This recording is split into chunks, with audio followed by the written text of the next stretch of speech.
ভাই এই ধরনের ফাংশন নির্ণয় করতে লাগলে খুব একটা মনে করো যে ভূমিন্তের মধ্যে পড়বা। একটা জিনিস আমি বলে দিচ্ছি, ডোমেন নির্ণয় করার সময় এখন ভালো করে না দেখলে পরে বুঝতে পারবে যে what I do what to do.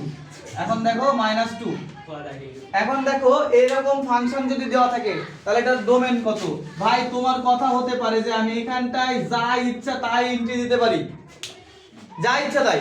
যেরকম x এর মান যদি আমি 1 বসাই কেউ মানা করবে না, -1 বসাইলেও কেউ মানা করবে না, -100 বসাইলেও মানা করবে না, -100 কোটি বসাইলেও মানা করবে না।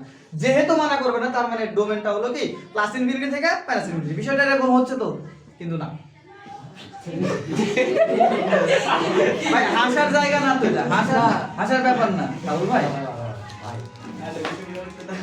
এখানে হাসার জায়গা না। বিষয়টা এরকম যে আমি যেটা বলছি বা তোমরা হ্যাঁ ধরলা এটা সত্য, কিন্তু একটা মান আছে বা একটা বা দুইটা মান আছে যে দুইটা বা একটা মানের জন্য এই ফাংশনটা আনভ্যালিড।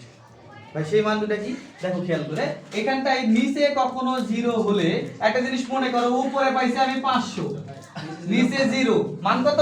0, অসংজ্ঞায়িত ভাই। 0 দিয়ে ভাগ করা যায় কখনো না। উপরে 0 হোক 50 হোক, ডবল 0 হোক 50টা 0 হোক কোনো সমস্যা নাই, কিন্তু নিচে একটা 0 হলে কি অবস্থা খারাপ। এখন নিচে 0 অবস্থা হলে খারাপ হলে আমরা একটা জিনিস বুঝতে পারছি, হ্যাঁ আর্জেন্টি আমাকে যেতে হবে। তাহলে দেখো নিচে একটা 0 হওয়া মানে কি অবস্থা খারাপ, অসংজ্ঞায়িত, নির্ণয় করতে পারবো না। তাহলে আমাদের নিচে কখন 0 হবে দেখো তো, x এর কিছু মানের জন্য নিচে কিন্তু 0 হতে পারে। সেই 0 মান বের করার জন্য আমরা একটা কাজ করব, সেটা হলো কত, এটা ইকুয়াল টু 0 বসাবো, মানে কত হলে 0 হবে। তাহলে x 2 ইকুয়াল টু কত? 0। তাহলে x ইকুয়াল টু কত? 2। তার মানে x এর মান যদি কখনো আমি 2 বসাই সেই মানটা কত হয়ে যাবে? নিচে 0 হয়ে যাবে। আর নিচে 0 হওয়া মানে এই ফাংশন নির্ণয় করা সম্ভব হবে না। আর এই ফাংশন নির্ণয় করা সম্ভব হবে না মানে ওই জায়গাটা থেকে ডোমেন কি 0, মানে ডোমেন 0 বলতে ওই জায়গাটায়, মানে এই 2টা ডোমেন হবে না। এই 2 কি ডোমেন হবে? হবে না। তাহলে এই ক্ষেত্রে ডোমেন হলো রিয়েল নাম্বার থেকে খালি কি বাদ, যে 2টা বাই করলাম না, এই 2 বাদ। বুঝা গেছে?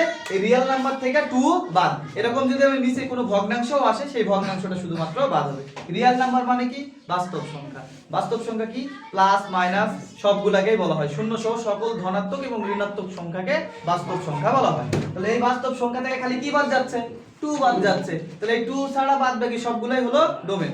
আবার এখানে ইনপুট করে দেখো যে আমরা প্লাস ইনফিনিটি পর্যন্ত পাচ্ছি, মাইনাস ইনফিনিটি পর্যন্ত পাচ্ছি। তার মানে রেঞ্জ হবে -ইনফিনিটি টু +ইনফিনিটি। কথা ক্লিয়ার?